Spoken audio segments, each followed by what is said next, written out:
Hi, welcome to today's class, Digitizer Jr. workshop with me, Trevor Conquergood from Sunset Stitches. Well, I hope everybody's having a wonderful day today, and thank you very much for attending today's class. I guess a few things that I want to say just before I get started with the information that I prepared for the class. First of all, I guess I'm using the GoToWebinar service to present this class live, and of course I am also recording it and will make that recording available to all the people that participate in the Digitizer Jr. workshop number 1. Now, with the GoToWebinar service, you first of all should be able to see my computer screen and you should be able to hear my voice. There is a control panel that's part of the Digitizer, the control panel, part of the GoToWebinar, and that control panel has in there a questions box. Now, that's your way to try and communicate with me during the class, if need be. However, that doesn't mean I'm looking for questions specifically to answer during the class. And I love to hear from people, and I invite questions. However, I prefer to have all the questions about the Digitizer Junior classes sent to me by email so that I can think about the questions and prepare really good answers for the classes. But sometimes during class you just need to communicate with me about something specific to do with that class, and that's what the questions box is for. Now, if you can't find your GoToWebinar control panel, it may be minimized, and if it is, what you'll be looking for is a small orange arrow on the right-hand side of your computer desktop. And if you click on the orange arrow, it should, I guess, make that control panel appear or get bigger. And the reverse can be said. If the control panel is open, you can minimize it by clicking on the orange arrow, and that will make it get smaller. So, okay. All of that said, I expect today's class will be probably around 90 minutes long. And once I get started with the topics for the class, I will probably not pay a lot of attention to my control panel. So if I do have any questions that come up, I'll check from time to time and perhaps towards the end of class just to see if there was anything that somebody was trying to ask me. Okay, so all of that said, what I wanted to do, I just wanted to start with taking a moment to explain a little bit about who I am and why I'm teaching a class for Digitizer Junior software. Now, I learned to digitize in a family embroidery business, and that embroidery business, my dad sold embroidery, but he also began to sell embroidery machines. And maybe what I'm going to do is just pop over to my website and show you on the About Me page. So here's a couple photographs of me back when I first learned to digitize in the early 1980s. So my father was selling commercial embroidery machines, and I was doing the digitizing, and we sold, I guess, the digitizing as a service to the people that bought these commercial embroidery machines that my dad was selling. And so I became a professional embroidery designer in the early to mid 1980s. And so I spent a long time creating embroidery designs, and it wasn't until around the year 2000 that I began to really focus on doing education for embroidery. And since then, while I've done all sorts of training, by the way, here's a photograph of me and my lovely wife Lorna and our family, Loren, Nicholas, and Reese. I think I need to get a new updated photo on the page because they're getting a little bit bigger than that now, but that's my family. I've been doing lots of classes for people with the Digitizer, Janome Digitizer software, specifically the full version, which is now Digitizer MBX. And if you look on my website under the Digitizer Workshop, well, this is where you can see, first of all, here's the information for the class for today, Digitizer Junior Workshop number 1. This is the first workshop I've done for people that use Digitizer Junior. But I've certainly done lots for people that have the full version. I'm on Digitizer Workshop number 14, and I have DVDs available of all the previous workshops going back to well, from number 1 to 13, I guess. So today's class is about Digitizer Jr, and I just maybe clarify, I'm using version 4 today for Digitizer Jr, and I'm just going to pop over. This is the page on my website where I have all of my DVDs that I've recorded. So these are the ones for Digitizer Workshop. These are not going to be appropriate for people with Digitizer Jr. You need to have the full selection of tools to enjoy these videos. A little further down the page I have my Janome videos, and this one here, Digitizer Jr version 3, this is a 2-hour video that goes through the Digitizer Jr software, and it's specifically for version 3. So I don't recommend this DVD for people who are using version 4. I would recommend this class, this series of classes. If you have version 3, I don't really recommend this class. I recommend this DVD. So that's just something to clarify, because I do plan to, because this is the first class of this new series, I'm going to post this class onto my YouTube page, and I have a YouTube page for all of the different special free classes that I've done. Anyway, that's enough about my website and how to find out, I guess, about me and the classes. I guess maybe one more thing. If you want to find out more information about the Digitizer Jr class, then on the blog there'll be this page, and it'll give you all of the class dates. So today is our first class, Wednesday, October the 3rd, but there'll be a class on October 30th, November 28th, December 12th, and January 16th. And people who join these classes will be able to attend them live, but they'll also be able to receive the classes to download. And then after the last class is recorded in January 2013, I will save all of the classes onto a DVD. And so all of that is included. When you join these classes, it's $32, and that includes all of the 5 classes plus downloading them, and then the DVD is sent to you in the mail when it's all over. So that's the full price, $32, and you're welcome to join. Register for that, I guess, on my website. There's a link here. You can pay by PayPal, or if you want to, you can call me with a credit card, and you can also join these classes by contacting your local Janome dealership, and I'll be happy to set them up and get you enrolled in the classes. If some of these classes have already been recorded after you learn of it, no problem. I can send you all of the previous classes to download immediately upon joining. So even if it's November or December and you just learn about this, no worries, go ahead and join, and I'll send you everything that's been recorded already. Okay, well, that's all I needed to say. I'm going to put that away now.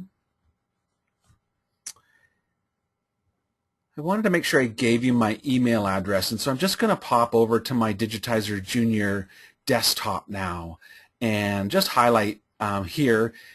If you want to get in touch with me, it's trevor@sunsetstitches.com. And like I said, I welcome questions. In fact, I'm an expert user of the Janome Digitizer software, but I also am approaching Digitizer Jr from the perspective of somebody who's used to using the full version and, you know, have a good understanding of all of these tools. So it'll be very valuable for me to hear from the people who are participating in the classes, telling me the types of questions and frustrations that you have using the software, and that will guide me with some of the topics that will come in the classes to follow.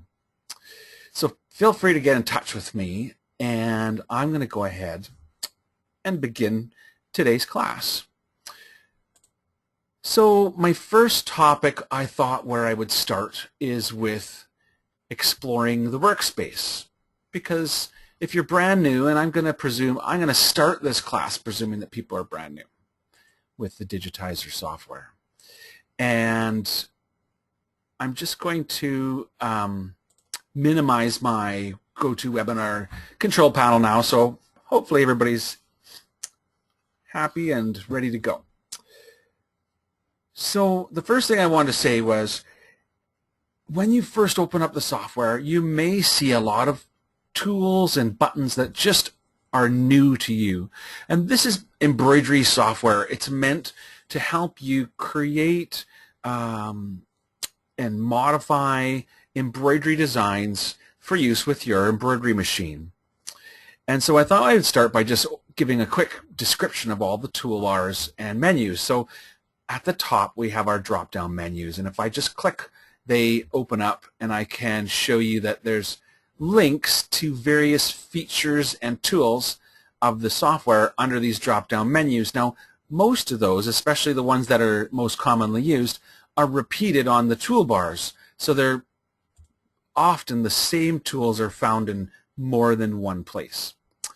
This toolbar at the top, this is kind of your standard Windows things like New, Open, Save, Print, Print Preview. Here you've got Cut, Copy, and Paste. Now beside this we have a drop-down box for you to select the embroidery machine that you own. Now if you own a Janome embroidery machine, presume most people will, then you can select from the list here. If you have an older Janome machine like an MC9000 or perhaps another brand of machine altogether, you can select Other, and then you would be able to interact with. So I have an MC11000, 12,000 is on my wish list. I'm just going to click on the MC11000 and show you below it I could choose the embroidery hoops that are specific to that machine. So if I wanted to sew in my ST hoop, I can select that, and this becomes the hoop that's on my screen and I guess ready for me to interact with and put embroidery inside of. Continuing along with the toolbar at the top here, we've got some buttons to send your design to your machine. This is for people with the Horizon link with MC12000s, and this is for writing onto an external media card, which is often how I interact with my MC11000. And I also have an MB4, and I usually use a memory stick. I like to use the PCATA cards, and I just write my designs on there and stick those into the machine, and it works quite well. But if I was direct connected to my machine, if in other words, if my computer and my sewing machine were within a cable's length, it would be easy to connect and interact directly from the computer to the sewing machine and never have to do the hardware handshake of the little stick. But I use the stick. Anyway, undo and redo. These buttons are very helpful for going forwards and backwards, the steps of your embroidery. And of course, stop. This would be, I guess, if you felt that you'd asked it to do something you didn't want it to and you wanted it to ask it to quit. The next toolbar below that is a viewing toolbar, and it starts with zoom in and zoom out. And so I could click on this to zoom in closer to my embroidery. I can also, I have a scroll mouse, and I can use my scroll mouse to zoom out or zoom in just with my mouse in my hand. So that's different ways to interact with your embroidery and how close you look at it. But it will tell you here exactly what percentage you're zoomed in or zoomed out. So the closer I get, the larger this number will be. This is your visualizer, and when I turn it off, the lines look more computer generated. They're thinner, and you're more, I guess, able to see specifically what was there. When the visualizer is turned on, it gives the dimension of the actual piece of thread, and so it is more realistic looking. So there's certainly times you want to have that turned on and off. These are kind of like on-off buttons. Visualizer, this is display images, so if I had an image then I was digitizing. This is to show it or to hide it. Displaying vectors or displaying rulers and guidelines. Display your grid. So for example, if I turn my grid on, it puts a grid in the background, or turn my grid off. So these are kind of like on-off buttons. Same thing with the hoop. Display my hoop or don't display my hoop. Along this same toolbar, I have the choice between metric or US imperial inches. So you can have all of your numbers and I guess your sizes of everything in either metric or US, whichever is your preference. Beside that, I have the slow redraw tool, and usually you want to have the visualizer turned off to work with slow redraw, and then you can turn this on and actually watch by pushing play, watching your design sew on your screen, and you can control, I guess, the speed of it. And so this is one way of proofing your work prior to going to the sewing machine. Don't you wish they sewed that quickly? Now, the next toolbar below that is your lettering toolbar, and all these tools will have to do with creating monogramming and lettering, and we're going to be doing some of that in today's class. To the right of that, we have a toolbar that's for creating embroidery from artwork. So this is some sort of semi-automatic digitizing tools that we can use, and I'll get to looking at that also today. Here's my color palette. Down at the bottom of my workspace, I've got, this is sort of a selecting tool, little magic pointy finger, and this is your object details tool. I'll be talking about both of those. Flip, vertical, horizontal, we'll use those in today's class. This is the resequence toolbar, which it's currently turned on. You can see over here on the right I have a toolbar, and it will show me my color sequence of the colors in a design. The next toolbar here is called combine mode, or the combining toolbar, and this is going to be, we probably won't get to this in today's class, but both of these toolbars, the layout toolbar and the combine toolbar, are used for doing larger projects that include multiple embroidery hoops,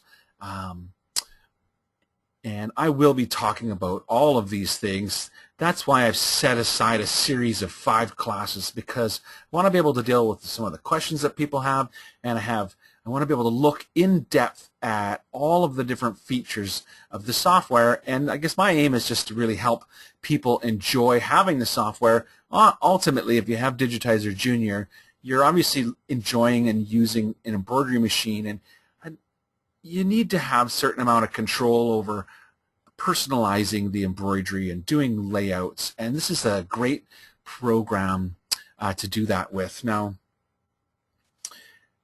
just down at the bottom, there's an information bar, and it tells me the number of stitches that are currently in my design and the size of my design, the color of thread that I've got, I guess, currently selected to use, and things like the type of fabric that this design has been intended to sew upon.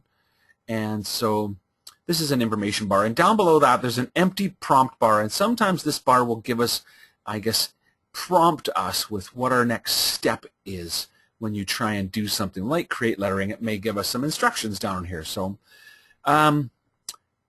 these are rulers, so you can see here that you've got a bit of rulers, and you can add guidelines by clicking on the ruler. So if I click right here, kind of beside close to the 60, you'll see that I add a guideline. Another thing about the software is there's often hotkeys. So as an example, if I look under the drop-down menu for Edit, I can see Select All, and beside Select All, I can see the hotkey is Control-A. So if you knew you wanted to select everything on your screen and then change the color to blue, you could do that. But if you knew that, you could also go on your keyboard, Control-A, and it would select it. So there's often more than one way to get to the same end result, and then change the color of the embroidery to whatever you wanted. So that's the idea of, I guess, how it works. Now, I'm using, if I look under the Help drop-down menu, and there's an option here for About Digitizer Jr. And you can see that I'm using version 4.0 M R2, which I think means release number 2, and it was released in August of 2012, and that's why I thought I would bring that up, because it's a fairly new release. You may not know that it was available. Now, first of all, you can find out what version your digitizer software is by coming under the Help drop-down menu and looking under About Digitizer Jr, and you'll see that if you're version 4, or I guess if you were even version 3, you would see that here, and it would tell you what specific, so this is 4.0 M. Now, what I'm going to do is just pop back onto my web browser, I think I have that saved, and go over to the Janome.com website. And what I've found, the best thing, when you want to look for software updates, I found the best thing to do is to change to the global site. And notice right here it's got the little American flag for the US, but there's other countries that have Janome websites, and this is quick links to them.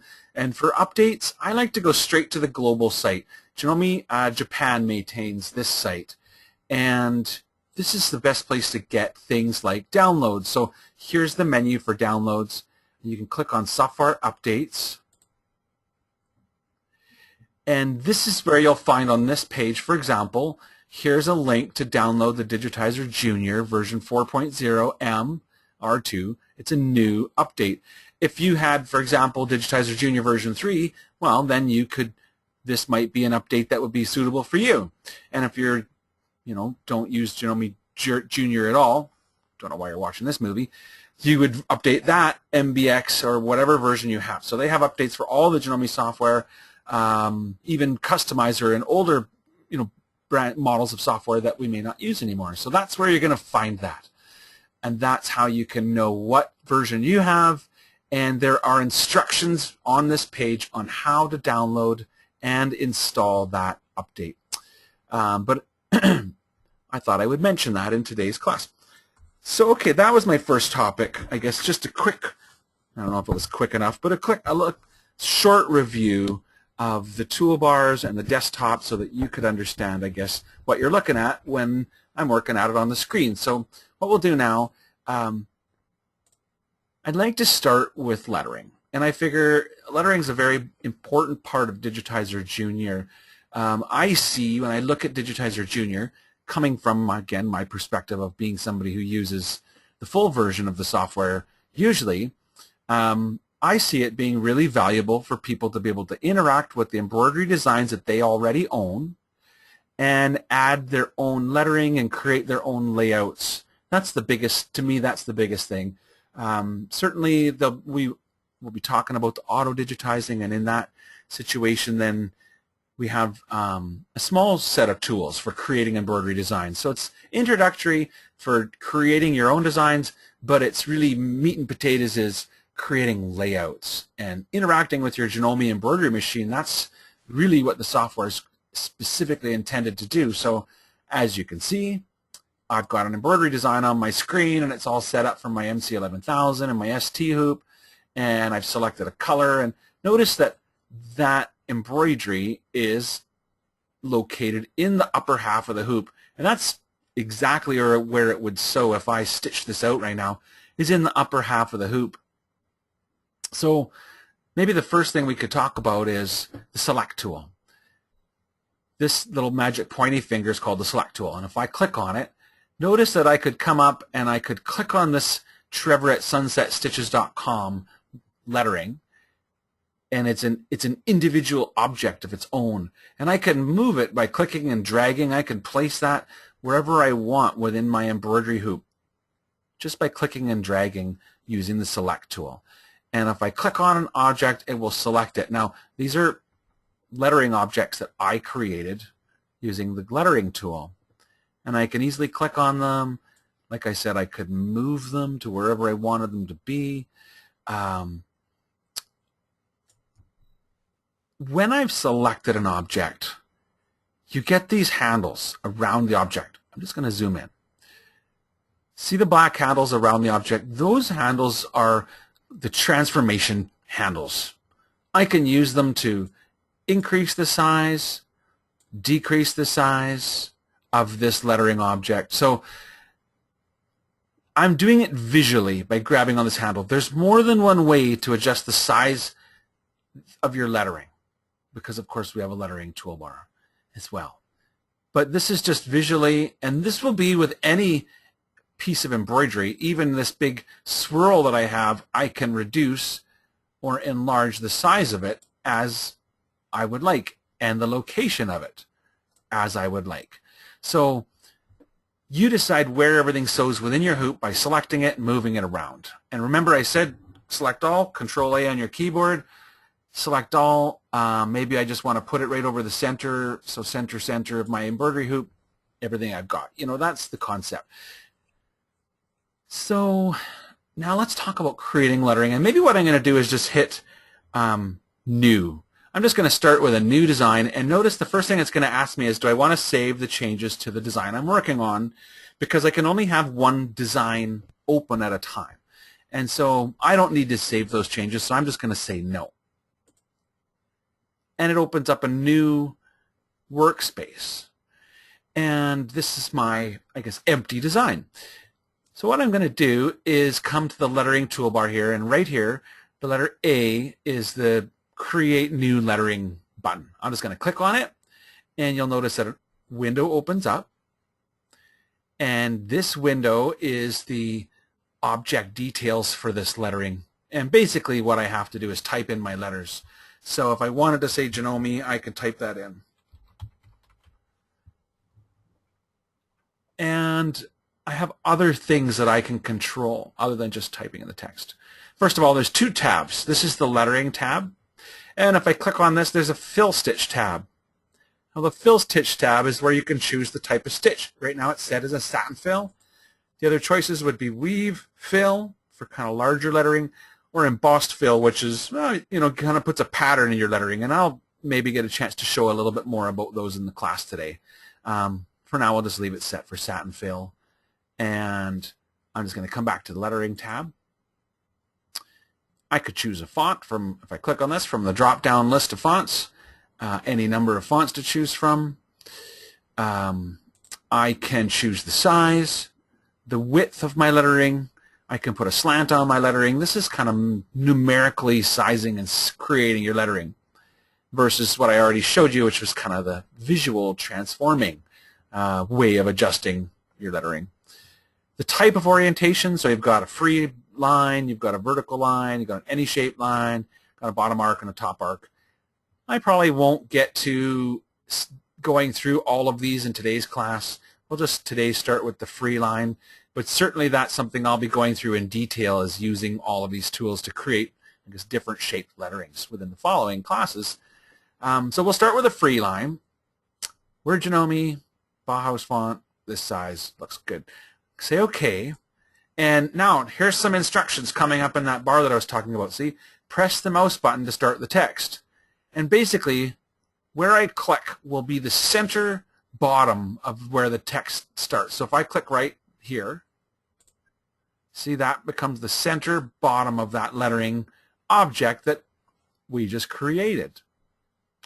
So, okay, that's, in essence, all there is to creating some lettering. Just click on the tool, type in some letters, hit OK, click on your screen, we got some letters. All right. Now, what I wanted to do now was I want to talk about the object details. So I set up a little section to discuss adjusting the object details, because this is really an important part about embroidery, because this is really what the software's job is, right? We just typed in the words Janome and set the size of it. Remember, I can make it any size I want. And the software, if I look closely, has created some stitching. I can see the stitches. I can see some stitching underneath. That's called underlay. The purpose of underlay is to stop these stitches from sinking into the fabric. And if I open up, so here you can see I've got my select tool, and if I click on it and then click on the word Janome, the word becomes selected. Now I'm going to come to the tool beside it, the Object Details tool. And so here you get that similar box that we had before, where I've got the fill stitch type. And this Object Details is going to be specific to this object, this word. If I had two words, I could adjust each one independently.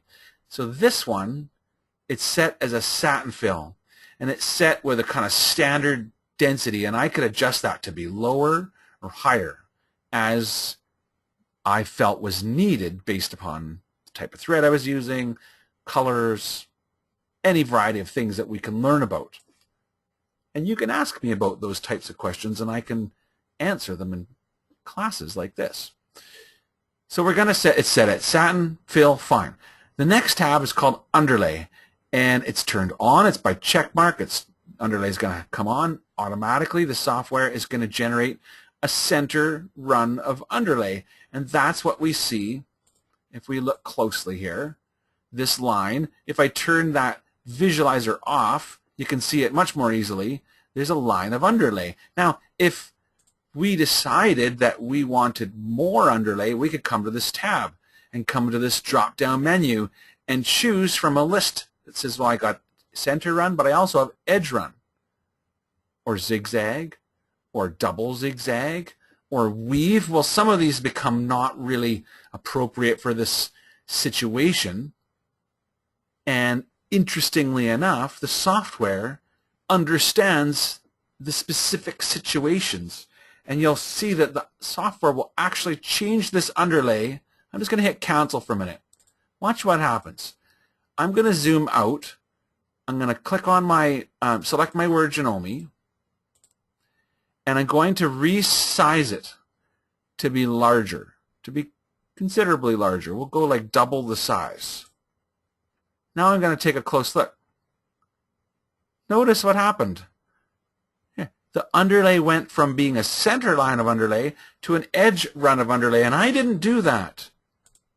See? The software did. So the software and all of its intelligence has chosen the underlay based upon the fact that we've said that we're going to use pure cotton. And that's one of the things, and I'll be talking about this more in a follow-up class because I think it's an important thing. But under the Setup drop-down menu, we've got Choose Fabric, and I can choose from a list of fabrics. And just as an example, if I go to something very different like fleecy and say OK, you'll see right away the software has made all sorts of adjustments. You can see there's an edge run underlay. There's also a zigzag underlay. There's also much more distance from the edge run underlay to the actual where the stitches are. That overlap has been increased. The pull compensation, if you want to call it that, has been increased based upon the fact that we said we were going to sew on fleecy, which is very different than sewing on pure cotton. So that's a very important part, adjusting your object details. So first of all, I didn't even adjust it. The software did all that because we said it was going to be on fleecy. If I want, I'll go back, choose fabric, go back to pure cotton again. See the change? Make it back to smaller again. Still a 2-ply, smaller yet, single ply. Now, you can control it. So here I've got the stitching with the, if I measure, I'm going to hit M on my keyboard to get a little measuring tape, and I'll just measure. My column width is 2.5 millimeters wide, and it's suggesting an edge run underlay. If I want, I can select it, ask for the object details, come into underlay, and say, well, maybe I'll go with an edge run and a zigzag for an additional layer of underlay. And remember, I can't say enough about how important underlay stitches are. They're the stitches that give your embroidery the loft to sit up nicely on top of your fabric and can allow you to not have to put in excessive amounts of density into your designs. You can actually have a little less density in the designs if you have a little extra underlay. And those are things that we can talk about in the series of these classes if you ask me some questions. So the concept is we select an object, we go to its object details, and we can adjust, first of all, the fill stitch. So that's the type of stitch, density, less, more, underlay. Then we have the lettering tab. This is where you could, I guess, change your lettering. So if you wanted to make it say Janome is great. I get that all spelt right. So you can change your lettering. So that's how the object details works. And the final tab is called dimensions, and you could specifically say, I want this embroidery to be exactly 100 millimeters wide, which is 85% of the original. And if I don't make the height also be 85%, it will stretch it. If I don't want it stretched, I need to match that 85% here so that it resizes it in proportion. Now remember, I said we can always adjust the size with our handles on our select tool, if we go on a center handle, we would squish it. It'll only adjust that one dimension, center taller or center side. A corner handle will keep it in proportion, bigger or smaller. Another thing, while you're using the select tool, if you click a second time, the handles become open. If I click again, they're solid. When they're solid, I could resize. If I click again, they're open. I could rotate my embroidery. So I'll come back to that and discuss in more detail, I guess, selecting and editing. But that's just to give you an idea of what the tool's for and how you use it. Now, what I'd like to do, I'm going to do a segment for create a monogram. And so maybe what I'll do is just select this embroidery and hit delete on my keyboard to get rid of it. And this time I'm going to come to the tool for monogramming. And different than the lettering tool, it kind of specifically interacts that I'm going to make a monogram. Now, I can choose from either initials or a word. I'm going to go with initials for this exercise. And I'll type in mine, Trevor. And notice right away, as soon as I type the T, I get the T on my screen. It kind of starts to build it for me. I'm going to come over to the second box, put an H, Howard, third box, C for Conquergood. So it gives my initials, THC.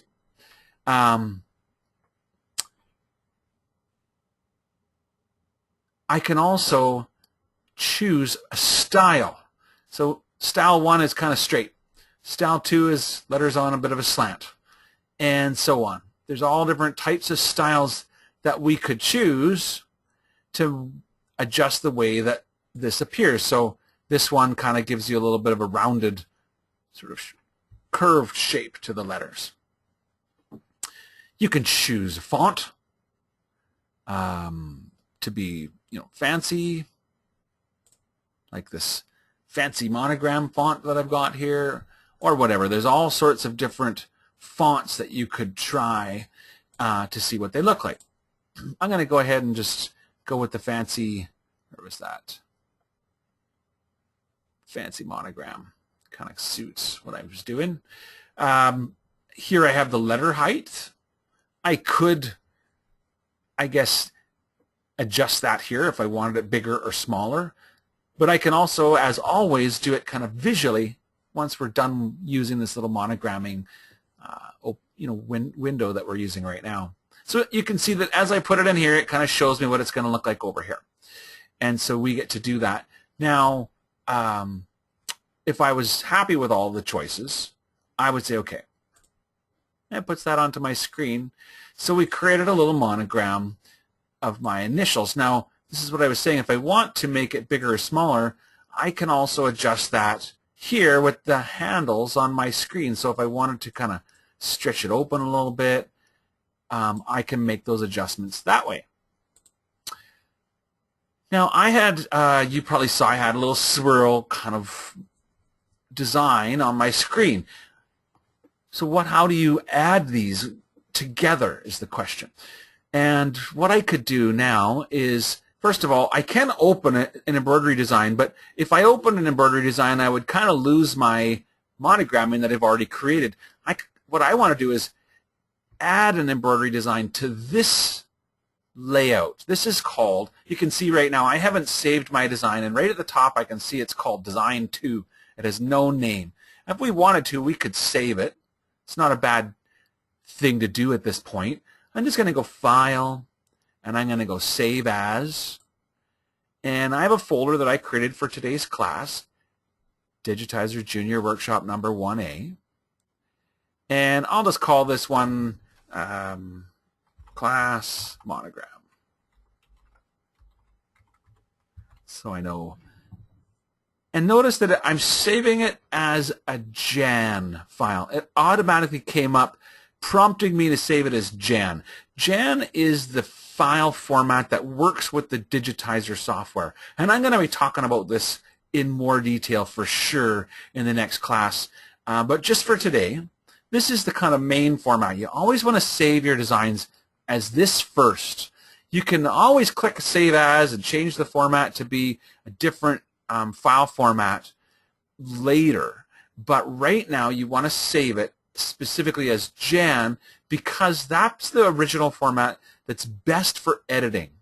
It's much better to save it as a Jan if you need to come back to this and make some kind of a change after you sew it out. Maybe you want to fix something. You come back to the Jan file. Much, much, much better than trying to save it as a Jeff and not having a Jan. And I will go into that in more detail in a follow-up class, the difference between Jeff and Jan. But so I would choose Jan as the first. I can always make a Jeff to stitch out, but I need to save it as Jan for my digitizer file. That's the original format for Janome Digitizer. So there, I've saved my design. Now what I was saying is I don't want to say open because if I open up my swirl, I'll lose my initials. So what I'm going to do is go to the embroidery drop-down menu and choose the option for Insert Design. So when I click on Insert Design, a box opens up, like an open box, and allows me to select a design. Now, if I look here, these are the formats that I could open with the software. So yes, I've got Jan.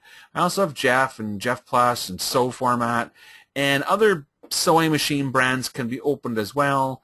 So there's quite a list here of different embroidery formats that you may have purchased designs or downloaded designs, and you can open those up and basically add them to your layouts within Digitizer Jr. I'm going to go with Jan because that's what I've got prepared for today, and I just had this swirl that I wanted to basically bring into the design, so I'll say OK, and it brings in that swirl. Now it kind of went above, and that's obviously because when I created it, that's where I had saved that design. In other words, if I had to save the design in the center, it would have shown up down here, and it would have required me to do the layout, but when I created it in the upper portion of the hoop. So this is a design that I have made using the Digitizer MBX software, a Jan file that I made, and I'm going to give to you as part of the download for today's class. So you'll get this swirl design.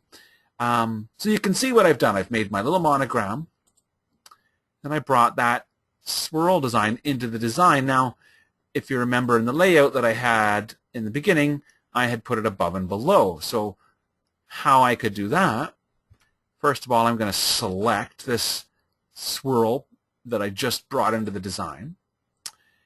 And I'm going to just use copy and paste to make a whole second copy of it. And you can't see it right now because they're right on top of each other. But if I move it, you'll see that I've made it a second copy. So I'll hit undo.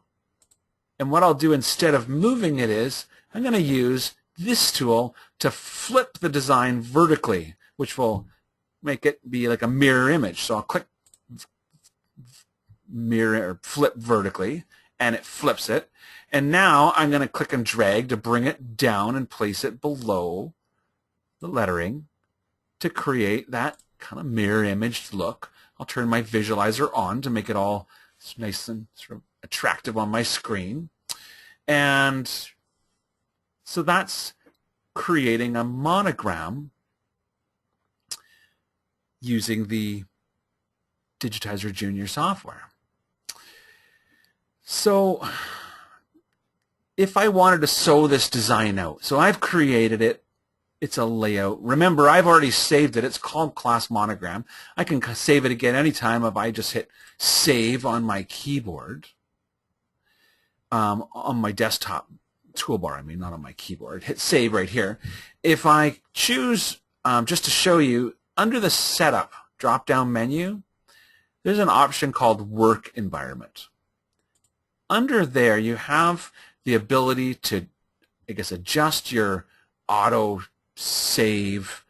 My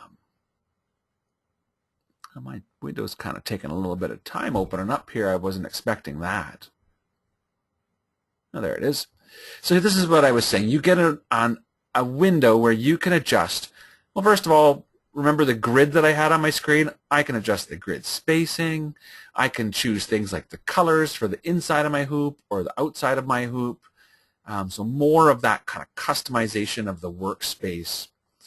In here you have the auto save option. And with that auto save, you've got the ability to turn it on and off and set it to auto save your work. So that way, I guess if you're creating some embroidery and doing modifications, the software will automatically save it for you every 10 minutes. Okay. So once you get your embroidery layout to the point where you're happy with it and you want to sew it out, well, in my case, I have my memory stick, my PCATA card that I use. I stick it in my computer, and I come to this little window here, and it says write to card. Now, of course, I don't have a card in my computer, but maybe I could grab one. Well, whatever. When I choose write to card, here, I'll go grab the card. Just give me a sec. I'll be right back.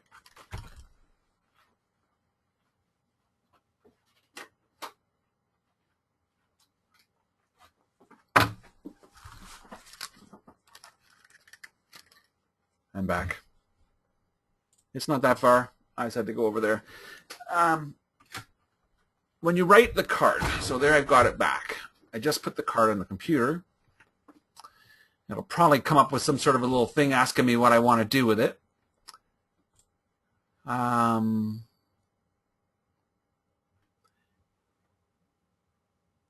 it is. Here it is. Just waiting for it, I guess, to recognize the card that I just inserted into the computer. Now that it's all, I guess, obviously I know that it's in the computer. If I click on this write to card box or button, it's going to see the card, which I need to select. Actually, there's two things here. So I have a USB memory stick, and I also have my ATA card. So I'll choose my ATA card. Choose the folder that I want to write the class monogram file into, and that'll open up. It'll probably show me some of the contents of that card. And if I want, I can change the name. Right now it's called class monogram. And notice it's saving it as a JEF. So even though I have it saved in my computer as a Jan, just the step of writing it onto a card is the same as saving it as a JEF. So JEF is what the machine sews. Jan is what we would open to make edits to it. But when you write it to the card, or if you want to save it to your hard drive and email it to your friend, then you would save it as a JEF. But I've chose write to card, and I just click on this button, and it writes this embroidery design onto my card, and then I can just go pop that into the machine. So that's kind of how it works. And what we'll do now, we're going to go, I have a couple photos. I stitched out my monogram, and I thought it turned out pretty nice. I didn't have to make any choices about or change anything about the underlay. I just had it set for the pure cotton and created the layout as I kind of liked it and stitched it out, and it seemed to sew pretty well. What I'm going to do now is a little introduction to the automatic digitizing, and then I'll just check back on the control panel to see if we have any questions, and we can kind of take it from there. But this next section, we're going to talk a little bit about creating embroidery. So what we'll do, I'll pop back over to my workspace, and this design here that I had digitized in the MBX software, I'm going to use the Junior software and try and create the same image. So maybe what I'll do is I just selected and deleted the one on the bottom there. Or maybe what I'll do, I'll leave the one on the bottom, and I'll select and delete the one on the top because the artwork is already sort of oriented for it to be the top. So there, I cleared up a spot for it. And what I'm going to do is choose the drop-down menu for image. And the option is insert image. Now it's automatically looking in the folder for today's class. And it's looking specifically for files of type BMP. And I don't have a BMP, that's why it doesn't show anything. But if I click on this files of type, it gives me a drop-down list. And so I can see that we could have, I guess, a BMP, a JPEG, a WMF, and an EMF. These are the formats that are options for us to open. I'll just choose JPEG because that's what I have. and there's the JPEG image that I use to create that embroidery swirl from. And I'm going to open it up. And it brings it onto my screen. And it puts it right in the center of the screen. So what I'm going to do, you can see that the artwork's already selected. It's got handles on it. I'm just going to click and drag to move it up and put it in place kind of where I would want it, above my embroidery design. So that's the first step. It's just to insert the image onto your screen, and at this point you can do sizing of the image. So if I want to make the image bigger, I can do that. I could stretch it or squish it. So it's really up to you to make whatever modifications you want. Then the next step, and for today we're going to focus on this tool, which is kind of the automatic click to design tool. And I'll come back in a follow-up class and use the image preparation and the other kind of click to stitch tools. But for today we'll just work with click to design. And it comes up with a little, I guess, window that shows us, first of all, the original artwork, and then what it looks like after the colors have been reduced. And it says up here that there are, in the image that I opened, 199 colors. I mean, could you imagine? It looks like red and white to me. But there's 199 shades of red or white in this. And all a JPEG is really little tiny dots of color. But apparently there's lots of different shades of them. And so the software is suggesting that it be reduced to 2, which is perfect, what I want, red and white. We'll be dealing with this in more depth in other classes, but there is the ability to do a reduction. So let's just say that we had a graphic that had more than we wanted to affect the number of colors. Maybe we wanted to have some of those shades. Then there's a tool, the auto color reduction tool, that opens up, and it's got kind of a slider, and you can decide, out of the 199 shades, how many of them do we want to keep and try and sew. And so we'll be taking a look at that in more depth later class. And just a few other options, I guess, on here. Outlines and borders. Well, if you want to add a border to your design, you can add one here. We won't be doing that today. Same thing with outlines. There's no outlines on the design, so we don't. But these are options that we'll be able to, I guess, look at it in the future. Generally speaking, you just use the tool and ensure that it kind of reduces the colors to where you like it, and say OK. And it goes ahead and creates the embroidery columns for you. So when you have relatively sort of easy to understand shapes and colors, such as we did in this JPEG, you can get some very quick and yet very good results. It's very, I guess, it's very easy to create the embroidery. Because we're using Digitizer Jr, we don't have all of those tools that you would with Digitizer MBX. So, we have to have, I guess, certain amount of limits to what we can achieve out of that.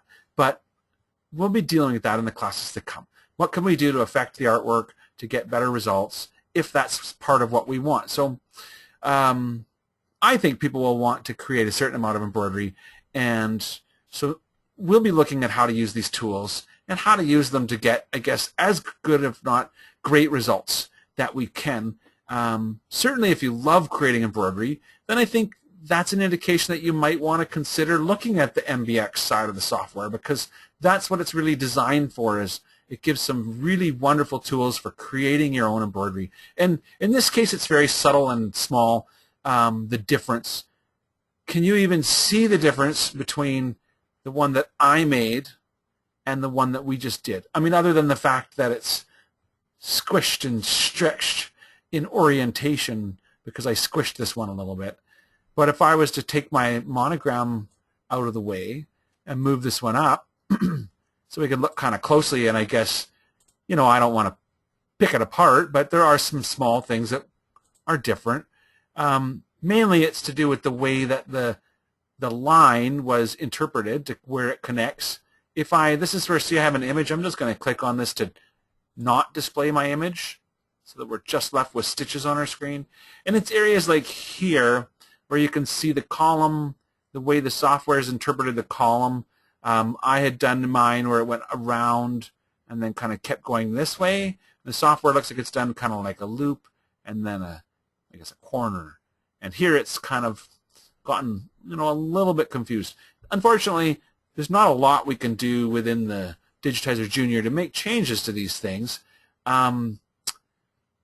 But if you're willing to have a few little things like that that aren't exactly perfect, who's to say they're not perfect? Really, embroidery is very subjective, and it looks very attractive, and the results were certainly easy enough to come by. So, for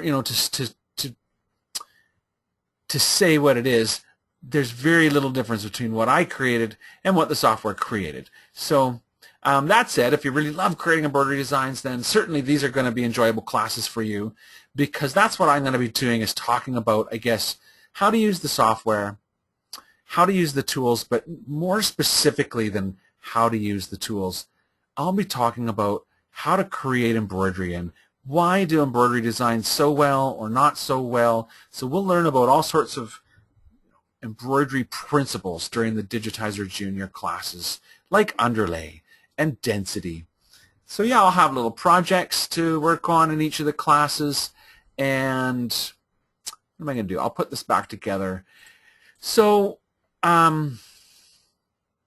went pretty quickly through. I had prepared, these are the topics that I had prepared for today's class, and very untypically for me, I've reached the end of my list, shorter than I had kind of left a lot of time space. Now, looking at my list, there's a couple things that I could touch on before I'm going to check my questions box in a moment and see if I had any questions that people would like me to answer. But a couple more things.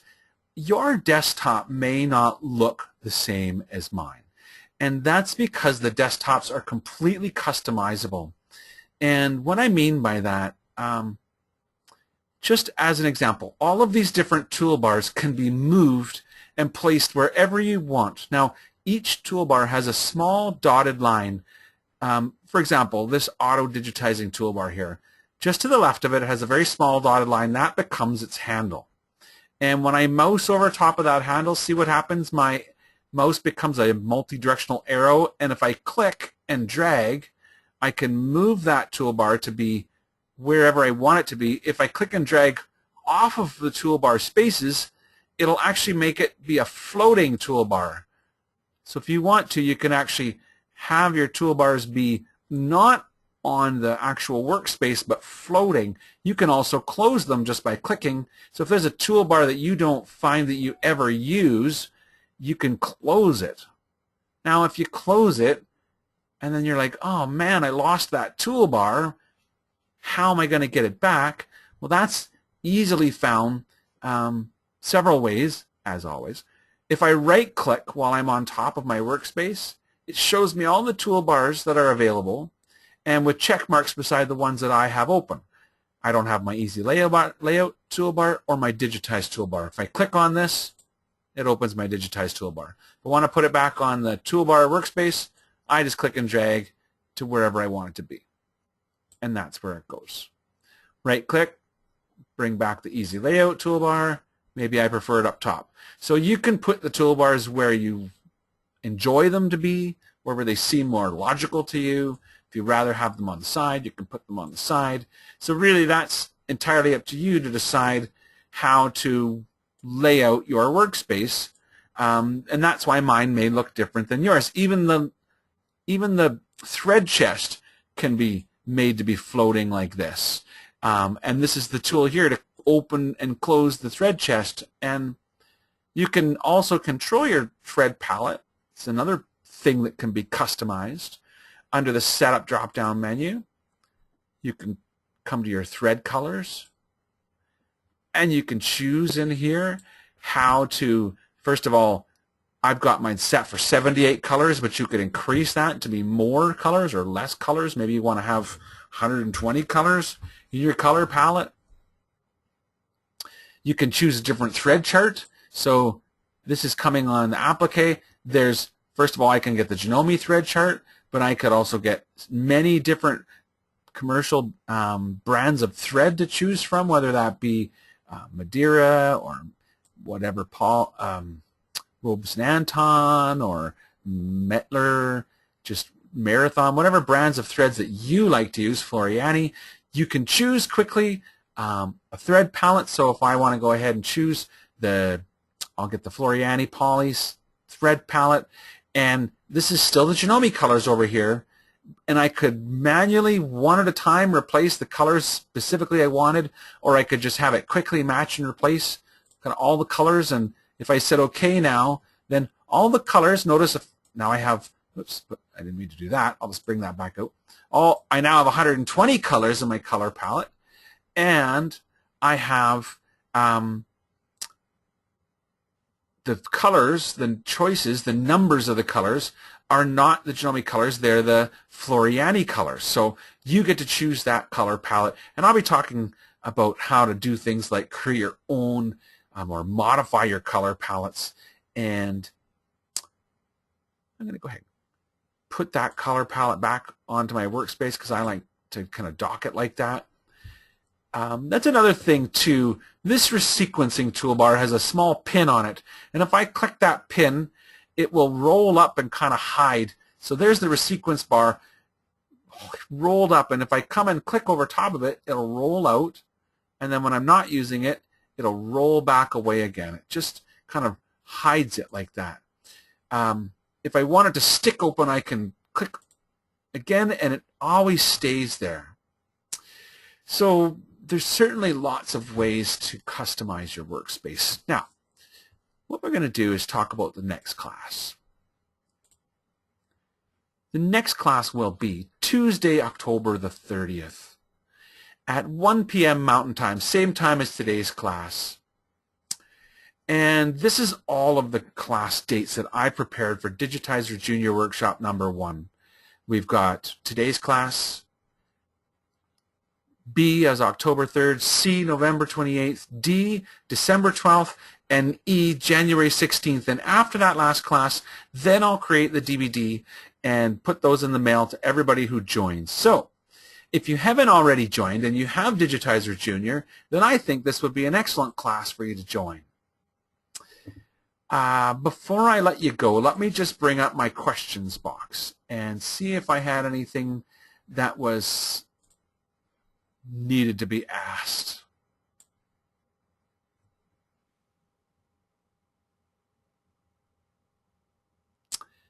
Now, the question I have, somebody who has version 3, how do I get version 4 to buy it? And that's a very good question. You're going to need, I don't sell the software. You need to speak to your Janome dealer. They will be happy to help you, and I'm sure that they'll be able to help you upgrade from version 3 to version 4. Same thing, you can upgrade from Junior to MBX. So in one of the latter classes, I'll go ahead and do a little demonstration of what the new features are in Digitizer MBX. And of course, if you're checking out on my YouTube website, on my YouTube channel, I've got a few classes that are made using the full version. So if you want to know more about what the other version has to offer, but Digitizer Junior has a ton. It's made by, first of all, it's sold by Janome, distributed by Janome, who have amazing embroidery machines and software. But it's actually made by a company called Wilcom, and they're actually the world leader in embroidery software. And here, when you look in here, all of these, I guess, patented technologies that get listed from the company Wilcom, which creates commercial embroidery software, which is like the deluxe, Digitizer's choice, Rolls-Royce of embroidery software. And Digitizer Junior is a very, very strong entry-level software for people that are new to embroidery and would like to be able to create lettering and interact with their embroidery designs. So we'll be coming back with next class to talk more about creating lettering, more about automatic digitizing, and start creating embroidery layouts, with multi-hooping. And so please feel free to email me your questions. I will be happy to hear from you. And in the meantime, I hope you have a wonderful day. Thanks for watching, and bye-bye.